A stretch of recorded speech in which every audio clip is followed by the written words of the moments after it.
Today's the day I'm finally gonna watch Falling Down, a movie that I surprisingly haven't seen. It's gonna be featured in a new segment we call Comment Corner. I'm Kevin, one of the writer-producers at the Atomic Abe YouTube channel. We do a lot of video essays about film and television. Our most popular series is about backdoor pilot episodes of TV shows. Our new series is about anthology TV shows. In a recent video, I was summarizing an episode of the George Burns Comedy Week, and I described Eugene Levy's character having a breakdown. Here's what I said.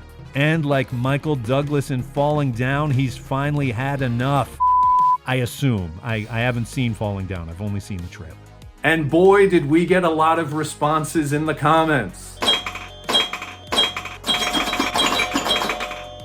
I like it because ultimately, YouTube is a form of social media. I want to know what people think, especially the people who are watching these videos. So let's get into it. Why didn't you see Falling Down?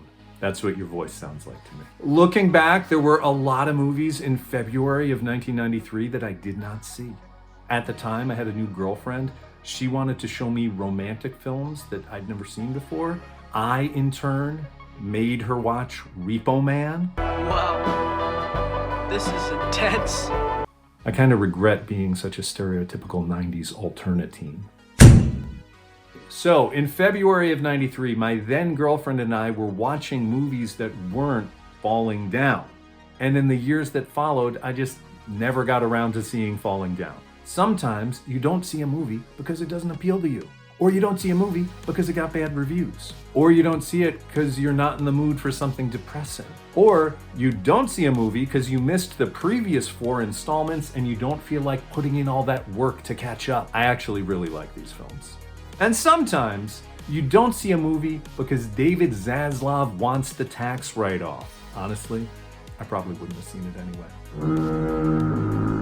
I honestly didn't realize Falling Down had become a must-see movie, or it was one of these films everyone has seen, like The Wizard of Oz or Elf. But apparently, Falling Down has reached an Evil Dead 2 level of urgency. Said to you, I haven't seen Evil Dead 2 yet. What would you think? I'd think that you're a cinematic idiot and I'd feel sorry for you. All right. So if Falling Down is part of our cultural conversation, I want to be part of it. I want to maintain a connection with the people who are watching this channel. I'm going to go watch Falling Down. At the end of this video, I'll give you my thoughts. But first, just so we have an understanding, I want to tell you where I'm coming from. I haven't seen Falling Down, but I have seen these films. Rhinoceros, Taking Off, Gramps Goes to College, Nothing Lasts Forever, UFO Cafe, Truck Turner, Wieners, an actual movie.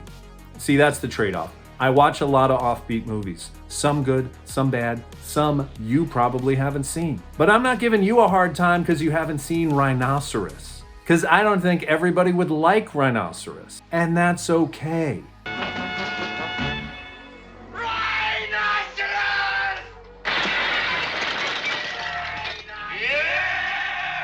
Now remember, I mentioned not seeing Falling Down while summarizing an episode of the George Burns Comedy Week because I watched every episode of the George Burns Comedy Week.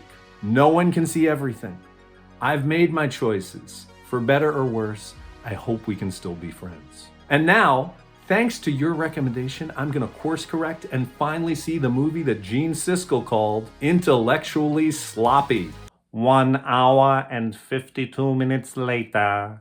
All right, I have seen Falling Down. Here are some thoughts. I'll tell you what I liked. I'll tell you what I didn't like as much. Right off the bat, you've got the broken lens, which I think is a reference to Straw Dogs, the poster for Straw Dogs. So you're setting the bar pretty high, comparing yourself to a Beckenbaugh classic. I liked the Garfield cameo. Good use of Garfield, which I think they use in The Abyss. Speaking of cats, I don't like the name of the cat. Mr. Peepers. Mr. Peepers is one of those names that screenwriters come up with for a cat. I don't know people who have cats named things like that. They name a cat Jake. Mr. Peepers feels like one of those screenwriter names for cats. I like the cast a lot. I thought Barbara Hershey was great. Lois Smith, fantastic. Jack Kehoe only has one scene in the movie, but he's terrific. Interesting connection, he's in my favorite Joel Schumacher movie, which is Car Wash. He played the cowboy. If you haven't seen Car Wash, I recommend it. It is good too.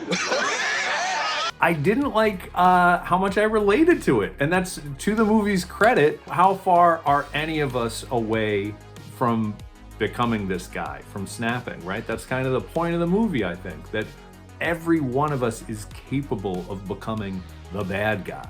I'm the bad guy? Yeah. Good job, movie, for making me think whether or not I'm capable of going there and the fear that that could be me. So white men take note. There's an exploration of toxic masculinity, which might have seemed a little ahead of its time in 1993. The movie kind of does a good job with it some of the time. There's a lot of rants by the character about what's wrong with the world or what's wrong with America today.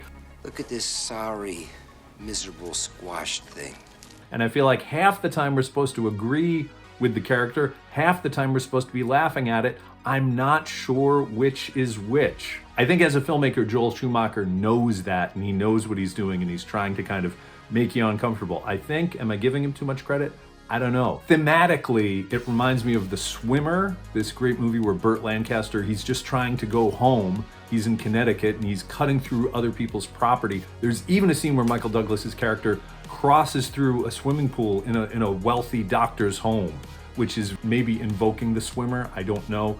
But The Swimmer is about a great delusional guy just kind of cracking up trying to go home. A more obscure comparison is the Jules Feiffer graphic novel Tantrum from the 1970s, where a grown man throws a fit, has a tantrum, and transforms into just a bratty kid. And then you find out there's a whole underground of grown men who have turned into kids. And there's this undercurrent of like spoiled, angry, complaining white men who are child men. That book and this movie feel kind of ahead of their time in some ways. They were very much of the time, but it plays differently now in post-Trump America with how we can laugh at that and whether or not we know what it's capable of turning into and what it can accomplish.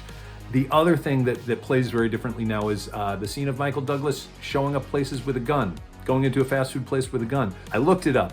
When this movie was made in 1992, do you know how many mass shootings there were in America? 2. There were only 2.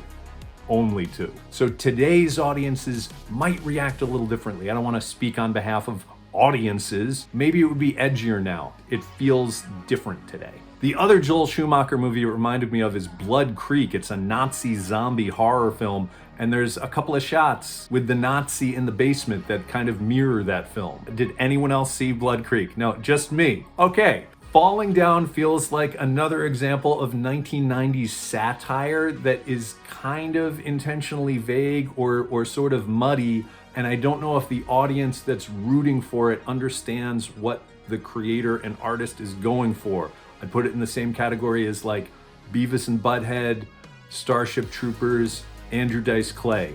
90s satire that people might get behind, not realizing that they're actually the thing being made fun of. If we take it as a satire or comedy, maybe it's just a tragedy and a drama.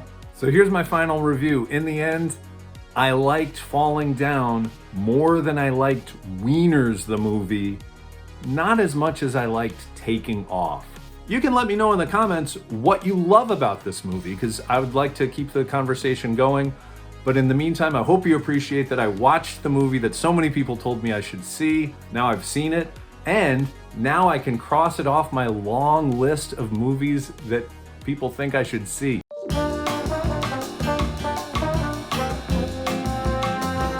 Thanks for recommending the film. Thanks for going on this journey with me. Like I said, subscribe to Atomic Abe, hit the notification bell, watch some of our other videos, like the video that inspired this conversation, our recap of a lost Steve Martin anthology show.